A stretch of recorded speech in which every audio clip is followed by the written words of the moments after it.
वसुंधरा राजे ने लिखा कि नीलामी मत करना, नीलामी करने से देश का विकास रुक जाएगा। उनके हिसाब से भ्रष्टाचार चलते रहना चाहिए, इसी में देश का विकास है।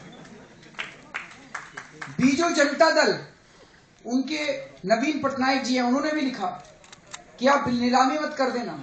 और बड़े मजे की बात यह है कि बीजू जनता दल के हैं वो मुख्यमंत्री, जिंदल को के लिए सिफारिश की प्रधानमंत्री,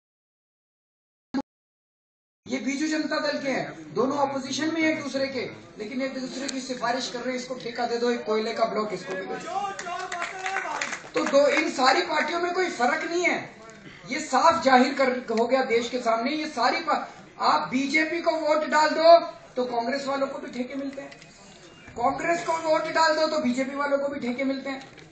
बीजेपी सरकार में आ जाए तो कांग्रेस वालों के खिलाफ गालियां तो बहुत देते हैं, लेकिन उनके खिलाफ एक्शन लेके जेल में नहीं डालते भ्रष्टाचार के खिलाफ। कांग्रेस सरकार में आ जाए तो बीजेपी वालों को जेल में, एक भी आदमी जेल में गया भ्रष्टाचार के खिलाफ? कोई नहीं जाता, सारे मिले हुए हैं, सारी अच्छी सेटिंग है, हम लोग बेवकूफ हैं, हम लोगों को बेवकूफ बना रहे हैं।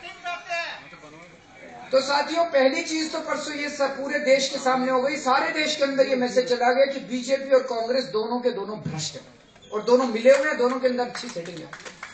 दूसरी चीज ये साबित हो गई कि दोनों का नंगापन सामने आ गया, सत्ता का गरूर सामने आ गया, बर्बरता सामने आ गई दोनों पार्टी में, इधर मध्य प्रदेश के अंदर और उधर केंद्र के अंदर।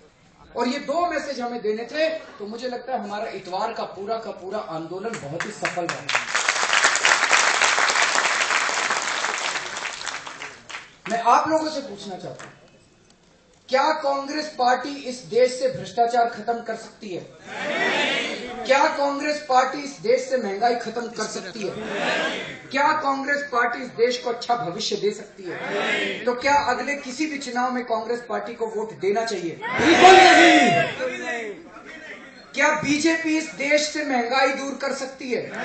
क्या बीजेपी इस देश से भ्रष्टाचार दूर कर सकती है? क्या बीजेपी इस देश को अच्छा भविष्य दे सकती है? तो क्या बीजेपी को किसी भी आने वाले चुनाव में वोट देना चाहिए? बिल्कुल नहीं। तो साथियों, आने वाले किसी भी चुनाव में हमें बीजेपी और कांग्रेस दोनों पार्टियों को उखाड़ के फेंकना है। ऐसा ना हो कि एक बार बीजेपी, एक बार कांग्रेस, एक बार बीजेपी, एक बार कांग्रेस। अब सत्ता परिवर्तन से काम नहीं चलेगा, व्यवस्था परिवर्तन करनी पड़ेगी। इसलिए अन्ना हजारे जैसे फकीर ने कहा कि मैं राजनीतिक विकल्प दूंगा इस देश को।